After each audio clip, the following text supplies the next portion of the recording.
اللهم صل على محمد وعلى آل محمد كما صليت على إبراهيم وعلى آل إبراهيم إنك حميد مجيد اللهم بارك على محمد وعلى آل محمد كما باركت على إبراهيم وعلى آل إبراهيم إنك حميد مجيد الحمد لله وحده الصلاة والسلام على من لا نبي بعده السلام عليكم ورحمة الله وبركاته প্রিয় দর্শক, কাছে দূরে দেশ ও বিদেশে যে যেখানে অবস্থান করছেন সকলকে জানাই আমি আমার আন্তরিক সালাম, শুভেচ্ছা, অনেক অনেক অভিনন্দন। প্রিয় দর্শক, আজকের ভিডিওতে যে আমলটা আমি আপনাদেরকে বলবো সেই আমলটা হচ্ছে, যদি কোনো ব্যক্তি ঋণগ্রস্ত হয়ে পড়েন, অর্থাৎ এতটা ঋণের বোঝা তার মাথায় রয়ে গেছে যে সে তার ঋণ পরিশোধ করতে অক্ষম হয়ে গেছে, সে তার ঋণকে পরিশোধ করতে পারছে না। যখন সে তার ঋণকে পরিশোধ করতে পারছে না, তখন সে হতাশগ্রস্ত হয়ে পড়েছে, দুশ্চিন্তার মধ্যে পড়েছে এবং তার এমন মনে হচ্ছে যে এই দুনিয়ায় আমি আর থাকবো না। এমন চিন্তা, এমন দুশ্চিন্তা তার ভেতরে এসে গেছে, তার জীবনটা বেস্বাদ হয়ে গেছে। প্রিয় দর্শক, এই কঠিন ঋণ হতে মুক্তি পেতে আজকের ভিডিওতে আমি দুটি আয়াত আপনাদের সঙ্গে শেয়ার করব ইনশাল্লাহ।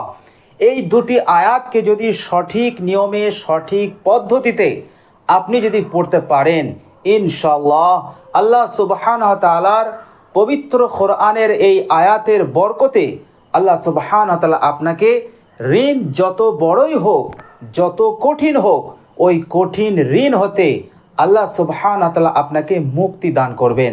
এর মতলব হচ্ছে, আল্লাহ সুবহানাহু ওয়া তাআলা আপনাকে আপনার ঋণ পরিশোধ করার ক্ষমতা আল্লাহ সুবহানাহু ওয়া তাআলা দান করে দেবেন।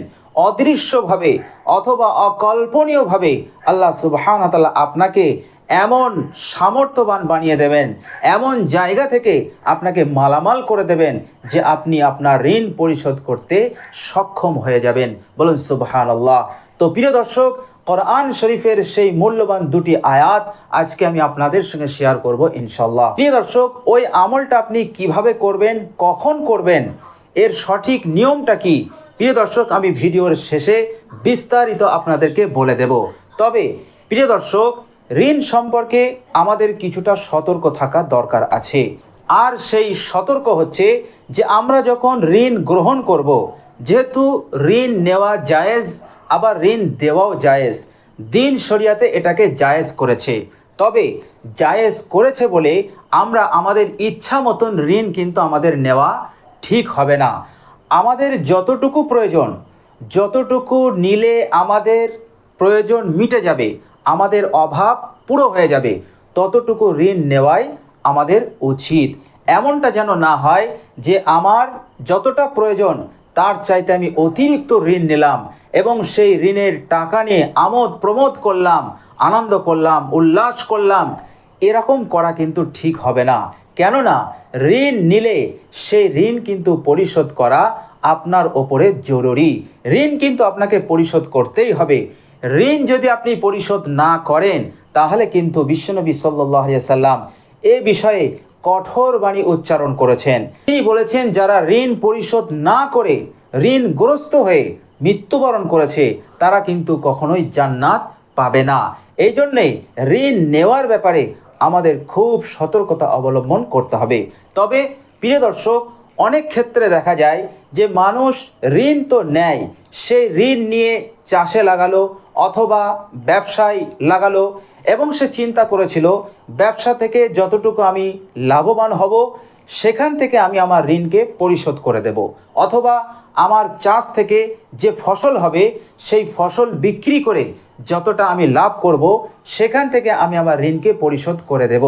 এরকম একটা চিন্তা ভাবনা নিয়ে অনেক সময় অনেক মানুষ ঋণ নিয়ে ফেলেন এবং ইন ফিউচার দেখা যায় তার চাষেও লাভ হলো না, ব্যবসাতেও লাভ হলো না, ফলে সে তার ঋণকে পরিশোধ করতে পারল না, সে অপারগ হয়ে গেল। তখন এই ঋণকে পরিশোধ করতে না পেরে তার মধ্যে একটা দুশ্চিন্তা এসে যায় এবং সে কঠিনভাবে হতাশগ্রস্ত হয়ে যায়। হতাশা, দুশ্চিন্তা তার ভেতরে এসে যায় এবং তার জীবনটা বেস্বাদ হয়ে যায়। তো প্রিয় দর্শক, এমন কঠিন পরিস্থিতিতেও মানুষ পড়ে যায়। তো প্রিয় দর্শক, এই ঋণ এমন একটি কঠিন জিনিস। প্রিয় দর্শক, আপনি যদি কঠিন ঋণের মধ্যে পড়ে থাকেন, কঠিন ঋণগ্রস্ত হয়ে থাকেন, তাহলে আপনি এই দুটি আয়াতের উপরে আমল করতে পারেন। তো প্রিয় দর্শক, চলুন আমরা সেই মূল্যবান দুটি আয়াত আমরা জেনে নেই এবং এটাও জানবো এই দুটি আয়াত আমরা কখন পড়ব এবং কতবার পড়ব এবং কতদিন আমরা আমল করব।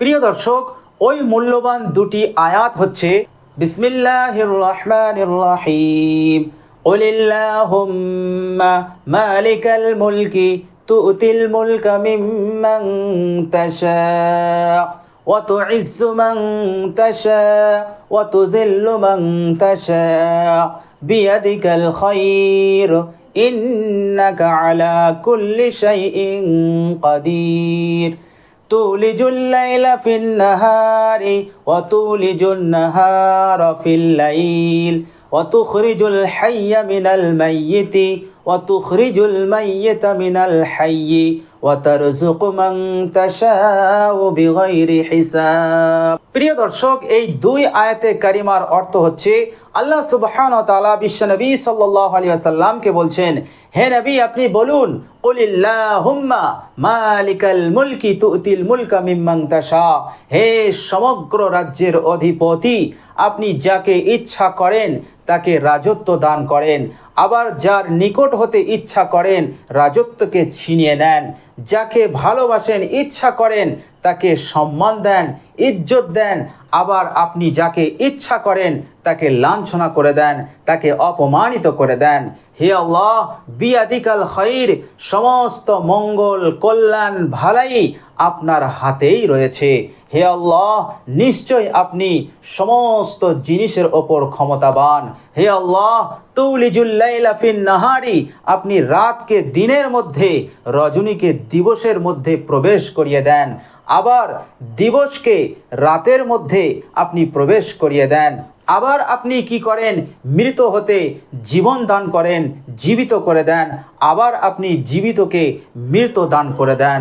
হে আল্লাহ, ওয়া তারযুকু মান তাশাউ বিগাইরি হিসাব, আর আপনি যাকে ইচ্ছা তাকে অপরিমিত রিজিক দান করেন। তো প্রিয় দর্শক, এই দুই আয়াতে কারিমার অর্থ হচ্ছে এটা। প্রিয় দর্শক, এবার এই দুটো আয়াতকে আপনি কিভাবে পড়বেন, কিভাবে আমল করবেন? প্রিয় দর্শক, এই দুটি আয়াতকে প্রত্যেক দিন 15 বার করে পড়তে হবে। অর্থাৎ যখনই আপনি এই দুটো আয়াত পড়বেন 3 বার পড়বেন, এইভাবে করে আপনি 5 বার পড়বেন, 3 বার করে পড়বেন, তাহলে 15 বার হয়ে যাবে। আর সবচাইতে উত্তম সময় হচ্ছে, এই দুটো আয়াতকে পড়ার উত্তম সময় হচ্ছে প্রত্যেক নামাজের পর। প্রত্যেক নামাজের পর, অর্থাৎ আপনি ফজরের নামাজ পড়লেন, ফজরের নামাজের পর আপনি যত জিকির আজকার করেন সব করে নেবেন। সব জিকির আজকার করার পর একদম শেষে এই দুটি আয়াত 3 বার পড়ে নেবেন। এভাবে করে আপনি যখন জোহরের নামাজ পড়বেন, জোহরের নামাজ হয়ে গেলে একেবারে শেষে এই দুটি আয়াত আপনি 3 বার পড়ে নেবেন। এইভাবে করে প্রত্যেক নামাজের শেষে আপনি 3 বার করে এই দুটি আয়াত তেলাওয়াত করে নেবেন, তাহলে প্রতিদিন আপনার 15 বার করে পড়া হয়ে যাবে। প্রিয় দর্শক, এই পদ্ধতিতে, এই নিয়মে আপনি আমল করুন, ইনশাআল্লাহ এই দুটো আয়াতে কারিমার বরকতে আল্লাহ সুবহানাহু ওয়া তাআলা আপনার মাথা হতে ঋণের বোঝাকে দূরে সরিয়ে দেবেন। ঋণকে পরিশোধ করার ক্ষমতা আল্লাহ সুবহানাহু ওয়া তাআলা অদৃশ্যভাবে আপনাকে দান করে দেবেন।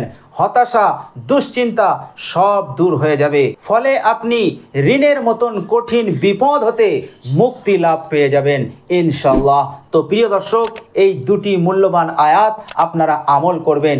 যে পদ্ধতিতে, যে নিয়মে আমি আপনাদেরকে বললাম, ঠিক সেই নিয়মে, সেই পদ্ধতিতে আপনারা আজ থেকে আমল শুরু করে দেন। ইনশাআল্লাহ ঋণ যত বড়ই হোক, পাহাড় সমতুল্য যদি ঋণের বোঝা আপনার মাথায় থাকে, আল্লাহ সুবহানাহু ওয়া তাআলা এই দুটি আয়াতের বরকতে ওই ঋণের বোঝা হতে আপনাকে মুক্তি দান করে দেবেন ইনশাআল্লাহ।